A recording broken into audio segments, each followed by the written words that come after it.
Donc il faut lire au-delà des mots, il faut comprendre ce qui est dit. Alors, l'une des choses qui sont dites, c'est que Adrien Mbedi a besoin de continuer à exister.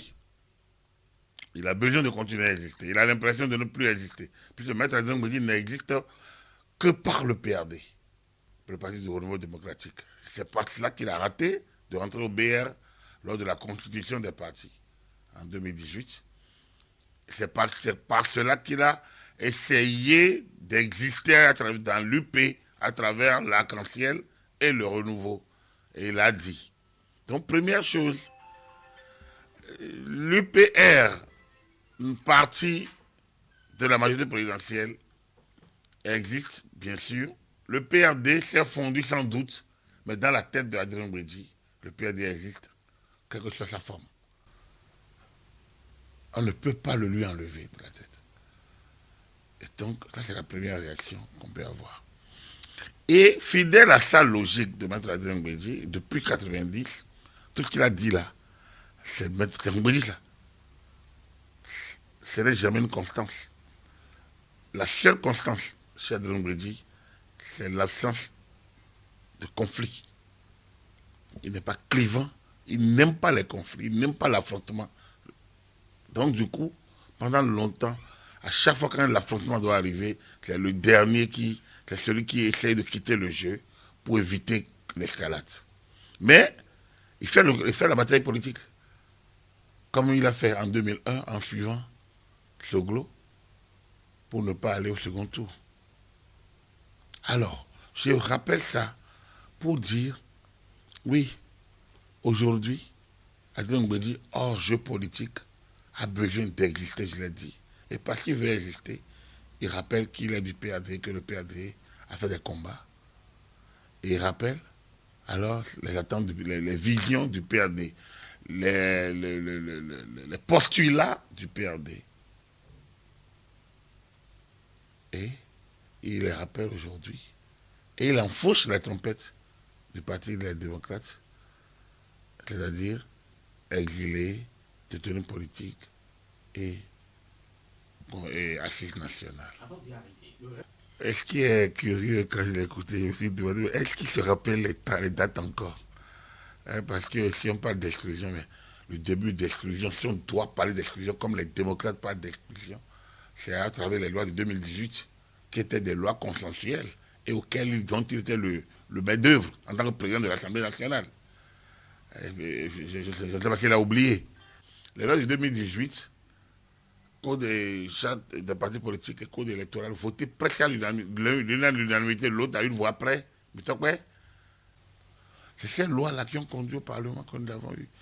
Et pour aller aux élections, le chef de l'État, Patrice Talon, a dit que ça le dérangeait de constater que ces deux partis qui étaient qualifiés, a demandé au PRD, au président de l'Assemblée nationale, de conduire, c'était février 2019, de conduire une mission pour voir qu'est-ce qu'on peut faire pour que le code électoral soit revu, qu'ils s'entendent, que tant qu'il y a un consensus au Parlement, lui, il marche. On peut dire diriger un comité paritaire. Il a peut-être oublié. Où ils ont signé. Mais après, il y a Gaba et Eric Oundete qui ont dit que le parti leur a demandé qu'on libère on permet à tout le monde d'aller aux élections. Donc c'est l'échec de Mbedi. C'est lui, le président de l'Assemblée nationale, qui aurait dû. Donc le comité paritaire qu'il a mis en place a échoué. C'est lui. Le chef d'État l'avait missionné. Donc il aurait dû réussir qu'on serait allé aux élections avec plus de partis politiques que l'UP et le BR. Il a peut-être oublié. Donc, les lois, c'est lui qui a présidé les sessions qui les ont votées. La démocratie est exclusion. On ne peut pas vouloir faire une solution contraire. La démocratie est exclusion. Donc, laissez-moi d'abord éviter. Donc, c'est lui. Donc, c'est l'homme politique qui a parlé. Ce n'est pas le sage. Tant que tu es dans l'arène, tu n'es pas sage. Tant que tu es dans l'arène, tu peux être sage étant dans l'arène. Tu es encore parti pris. Donc on n'a plus de sages, on n'a pas de sages au Bénin. En tout cas, il plaide pour un dialogue national. Non, déjà, lorsqu'il parle des détenus politiques, pour un avocat, ça me pose un problème.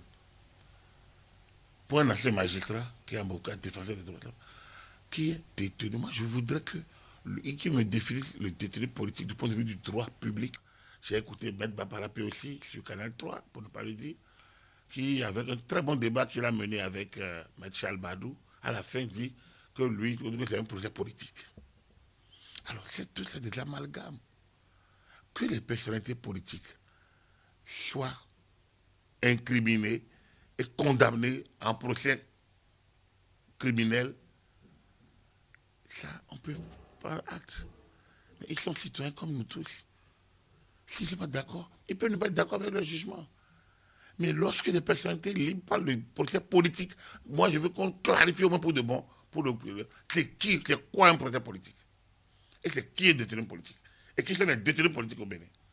Il y a des personnalités qui sont là, à Ivo Mandougou, qui nous sont chers, je l'ai toujours dit, mais qui ont été, moi je ne suis pas juge, mais qui ont été emballés. Tout comme moi j'ai pu l'être, comme vous pouvez l'être, en tant que citoyen, tout comme un ministre peut se retrouver.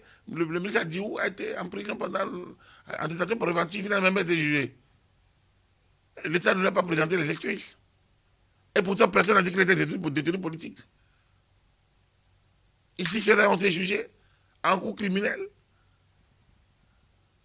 Donc, ils n'ont qu'à me pardonner, moi j'ai rien contre eux, mais on parle des choses de la démocratie. Et c'est ça, il faut qu'on accepte les conséquences de la démocratie.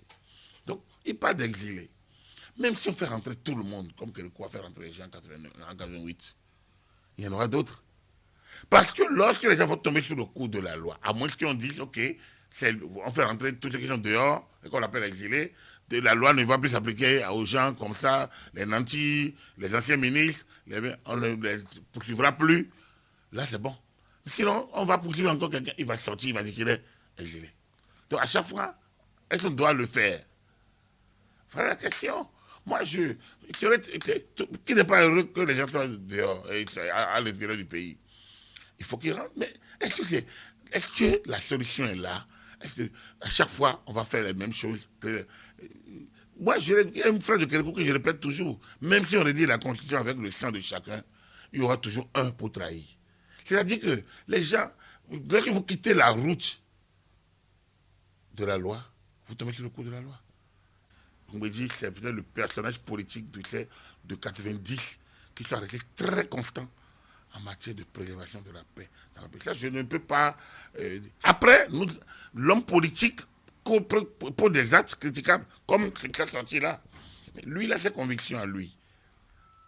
Et cette recherche de paix, parfois, se confond avec l'action politique. Vous ne pouvez pas faire les deux à la fois. Vous ne pouvez pas être un arbitre de football et dire il n'y a pas de sanctions. Puisque vous ne pouvez, au moment où vous êtes arbitre, lorsque le match démarre, vous ne savez pas à qui il y aura carton jaune, carton rouge, et qui aura, ou est-ce qu'il y aura pénalty ou quoi. Vous ne connaissez pas les fautes éventuelles que vous commettrez en chemin. Voilà quelqu'un qui a dit, je ne vais pas prendre mes primes de président de l'Assemblée nationale, je ne vais pas gérer les finances, je délègue. Donc, 91-95, il délègue à Moussou Bruno. Il n'a pas géré, il est donateur, il délègue à Moussou. 99, 2003, il délègue à Ijika Lawale. Il délègue à Echaka Lafia, le premier vice-président. Donc, prends pas de risque. Ne veut pas se mouiller. Voilà. Donc, je fais cette digression pour dire non, il ne peut pas cautionner un coup d'État. Mais il ne croit pas. C'est pour ça qu'il a fait des jeux de mots, les coups d'État, il les compte, mais il les compte également que les non-coups d'État. Bon, alors, de lui, ce n'est pas normal. Pour avoir été 3 fois président de l'Assemblée nationale, il doit le respect de nos institutions, de nos instances. Ce procès s'est déroulé normalement. Après, la justice de l'homme reste la justice des hommes. Mais le procès, la seule faille probante dans le procès, c'est l'histoire de composition de la Cour. C'est-à-dire 2 assesseurs au lieu de 1. Si on enlève cette faille, le procès s'est déroulé régulièrement. Mais là, les mises en cause sont libres d'aller en appel. Quels que soient les sentiments qu'on leur voue, mais on ne peut pas mettre en doute nos institutions. Moi, je pense que si on met en doute les institutions, on fragilise. Et aucune institution nationale, rien, on va mettre les choses sur la table. Combien de choses on va mettre sur la table? L'affaire IP, l'affaire Kovas, les coups d'État de 1972, l'agression armée impérialiste, dans lequel son nom avait été plus ou moins cité. Et quoi encore? Le coup d'état d'Abdraman, l'affaire BCB, qu'est-ce qu'on va mettre? Si on veut mettre des choses sur la table, on va mettre énormément de choses sur la table. Et qui prendra quoi, finalement? Donc, il ne faut pas arriver le chat qui dort. Je pense qu'on est en train d'exorciser nos démons. Il ne faudrait pas que l'octogénaire vienne nous rappeler encore au passé. Pépé, Adrien, je pense qu'il a fait son temps, 35 années de bons lois au service à la République. Je pense qu'il ne peut pas tout régler. Et c'est pour se donner bonne conscience pour la postérité. Je pense que les faits parlent d'eux-mêmes. On n'a pas besoin de cette sortie. J'ai l'impression que c'est une sortie de trop. Pensez-vous que Adrien Oumbegui se refuse la retraite politique? C'est ce qu'il dit. Il ne peut pas. C'est des spécimens qui n'acceptent pas la retraite. Mais Adrien Amoussou Bruno, ni lui. Ce ne sont pas des gens, ils sont des gens de l'action. Ils se sont vus président à un moment donné. Ils ont rêvé de ça légitimement, opportunément. Ils n'ont pas pu. Ils ont nourri des espoirs. Ils ont porté des projets.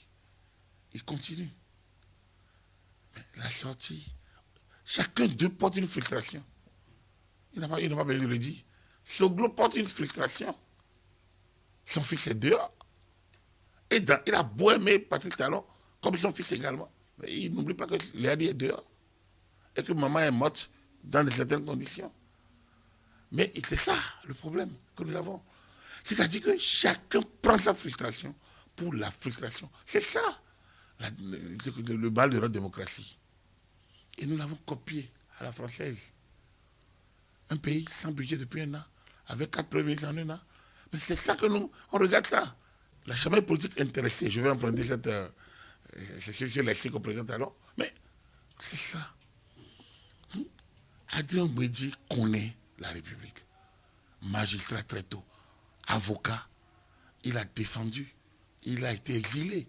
Il connaît le mal de l'exil. Mais l'exil dans lequel lui il a été n'est pas le même exil qu'ici. Ici, les gens ont des situations, certains ont des situations qui refusent. Alors, lorsque ces cas arrivent, comment il faut les gérer?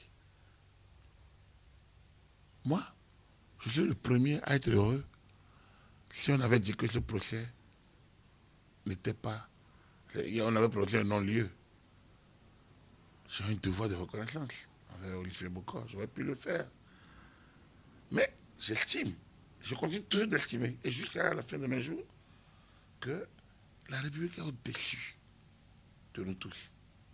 Et que lorsqu'elle parle, et c'est au nom de ça que nos enfants vont, soldats, ils vont combattre et on les tue, on dit au nom de la patrie. La patrie reconnaît ça, la République, la patrie. Donc, lorsque la République, lorsque les institutions se livrent et se mettent en action, on est obligé de leur faire la différence. Même si on doute des individus parfois, on doit respecter la République. Et un homme comme Adrien Oumbegui, qui était dans la République, 12 ans président de l'Assemblée nationale, 2 ans Premier ministre, ça fait 14 ans, sur les 35, donc pratiquement officiel pendant la moitié de sa vie. Et président de ce parti, ayant tutoyé toutes les hauteurs, toutes les sommités, je veux dire, politiques de ce monde, je pense qu'on attendait mieux de lui que ce qu'il vient de dire. Nous sommes dans la remise en cause du code électoral de mars 2024. Et c'est ça, quand l'Église a tenté, quand certaines personnes ont tenté, vous voyez les bateaux sont sortis, à un moment donné, qui encore Soglo lui-même, on a vu qui encore, Olo. Maintenant, il y a Iboni lui-même qui commence, et il fait le tour. C'est ça. Le timing, c'est d'empêcher qu'on ait les élections avec le code électoral qui est là. Et donc, on parle d'exclusion. Oui, on parle d'exclusion parce que on dit le code a exclu. Le code a exclu. Mais Adrien Oumbegui savait que la Constitution de 1990 a exclu. Et que lorsqu'on met la majorité à 18 ans, on a exclu. On aurait pu mettre à 16 ans.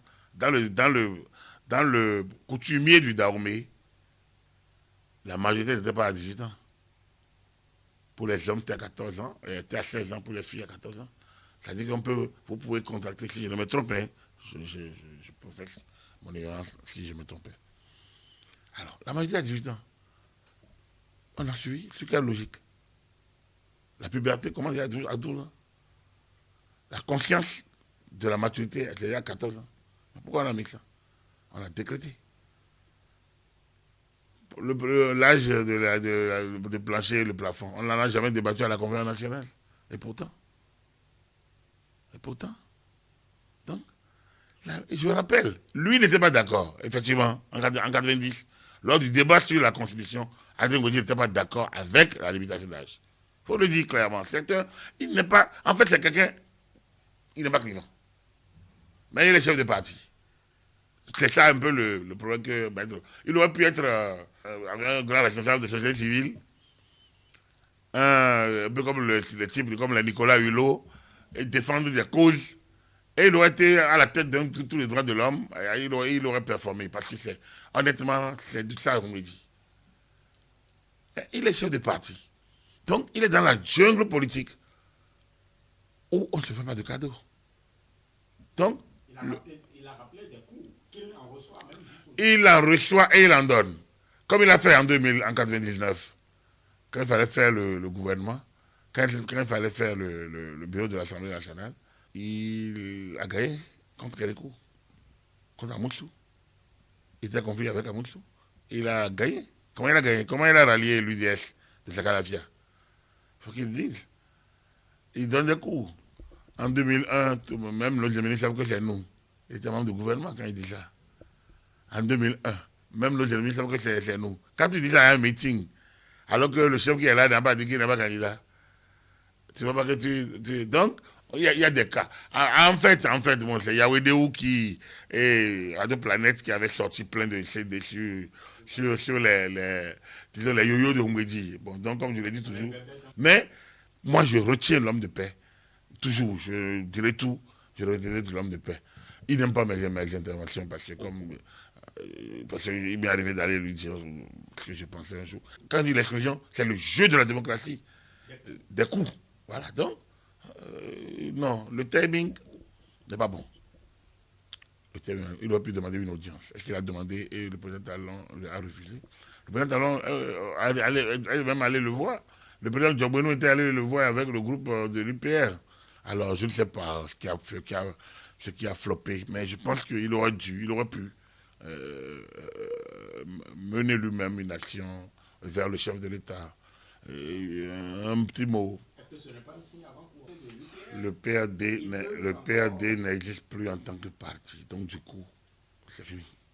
C'est fini. Il n'existe plus. Il en est conscient. Enfin, il doit pouvoir en être conscient. Et les autres en sont conscients. Mais chacun devient un esprit. L'esprit. Vous savez, on est dans le Bénin. Mais il y en a qui sont bénins d'abord avant d'être à Tchatchori Baché, avant d'être Ouidanien, avant d'être à Goninou, avant d'être Batumbu, avant d'être Zitamari. Ça dépend de notre sensation. Soit vous êtes d'abord béninois. C'est moi ça. Donc, les deux. Mais le sentiment bénin doit nous dépasser tout le reste. Et je n'ai pas l'impression. Donc, il n'y a pas de signe avant-coureur. Il y a un processus qui se poursuit. Ma question, c'est jusqu'où la nuisance? Moi, c'est là le problème. C'est que les gens oublient que quand ça démarre, on ne sait jamais là où ça s'arrête. C'est jusqu'où la nuisance. Quand ça démarre, on ne sait jamais là où ça s'arrête. Donc, c'est bien de faire une sortie, de rappeler le PRD. Oui, le PRD va exister dans l'esprit des gens du PRD. Comme la RB va exister dans l'esprit des gens de la RB. Comme le PSD va exister dans le... À Moutou Bruno, ne lui demandez pas que le PSD soit mort. Mais il sait qu'il ne peut plus professer le PSD. Et ce n'est pas normal de continuer à professer le PRD. On ne peut pas fondre et dire on existe toujours.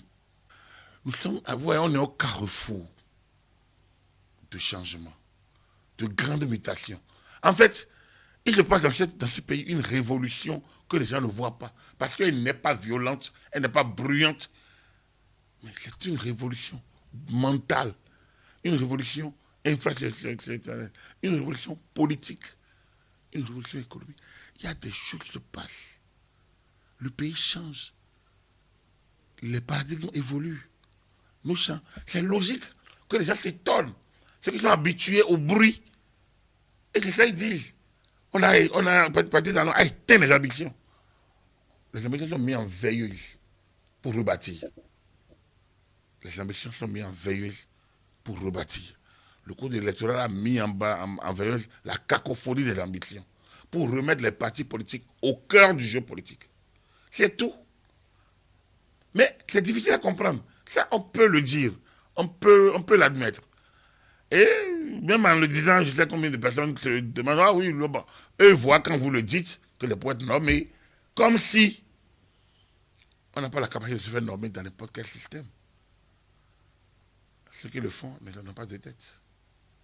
Mais quand on le dit, c'est pour le bien du pays. Ce n'est pas Patrick Talon qui va profiter de ses propres réformes. C'est les autres. C'est d'autres. C'est les jeunes. C'est ceux qui crient aujourd'hui peut-être. C'est demain ils vont en profiter et abondamment parce que le pays serait mis sur les rails. On leur fait des avancées.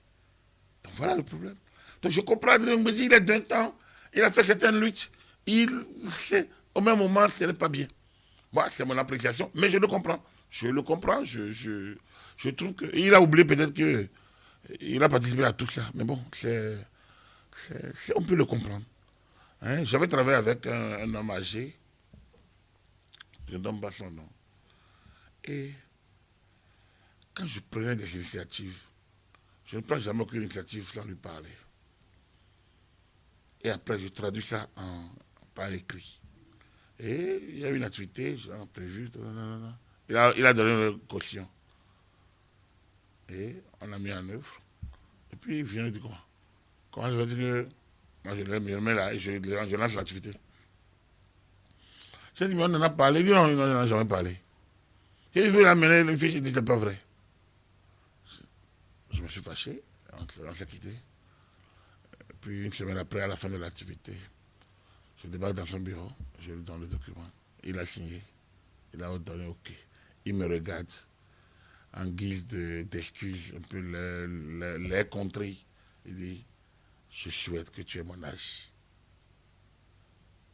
Ça m'a fait un effet bizarre. Je souhaite que tu aies mon âge.